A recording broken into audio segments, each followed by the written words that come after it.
கடலும் நண்டும் ஃப்ரெண்ட்ஸா இருக்கிறாங்க.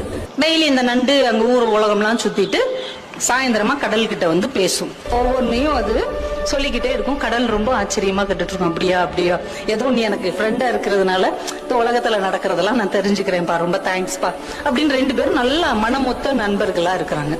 ஆனா இந்த நண்டுக்கு ஒரு குணம் என்னன்னா, அந்த கடற்கரையில அது நடந்து வரும்ல, நடக்கும்போது அந்த கடற்கரையில அதோடைய சுவடு பதியும். அது பாக்குறதுக்கு நட்சத்திரம் மாதிரி அழகா இருக்கும். அதனால அதை நின்று அதை ரசிச்சுக்கிட்டே வரும். தன்னுடைய வலைக்குள்ள நுழையிறதுக்கு முன்னாடி திரும்பி பார்க்குமா, இந்த கடல் அலைய வச்சு அதை உடனே அழிச்சிடும். இது ஒவ்வொரு நாளும் நடக்குது. இது வரவுள்ள படக்கு படக்குன்னு அதை அழிச்சிருது. இந்த நண்டுக்கு மனசு என்னமோ பண்ணுது. நம்ம நண்பனுக்கு நம்ம மேல ஏதோ பொறாமை இருக்குதோ, அதால நடக்க முடியாது, நம்மளால நடக்க முடியுது. அந்த பொறாமையில இவன் நம்ம சூட அழிச்சு விடுறானோ, இவன் இவங்க கூட ஃப்ரெண்ட்ஷிப் வச்சுக்கலாமா வேணாமா, ஒரு பொறாமப்படுறவன் எல்லாம் ஒரு நண்பனான்னு மனசுக்குள்ள நினைச்சுக்கிட்டே இருக்குது. இன்னொரு நாளைக்கு இதே மாதிரி பேசிட்டு வருது, வேகமா அதை அழிச்சிருச்சு. இது வலையில நின்று முறைச்சு பார்த்துக்கிட்டே இருக்குது. இன்னொரு நண்டு அந்த வழியாவே போகுது. சரி, நம்ம சூடத்தான் இவன் அழிக்கிறான், அந்த எதிரியோடைய இன்னொரு நண்டோடைய சுவடை அழிக்கிறானான்னு பார்ப்போம்னு பார்த்துக்கிட்டே இருக்குது. அந்த நண்டோடைய சுவடை இது அழிக்கவே இல்லை.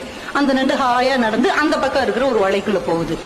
இதுக்கு செம்ம காண்டாயிருச்சு. உண்மையிலேயே இவன் நம்ம மேல மட்டும்தான் பொறாமப்படுறான் அப்படின்னு நினைச்சுக்கிட்டு இருக்கும் போதே அந்த வழியா ஒரு நரி வருது.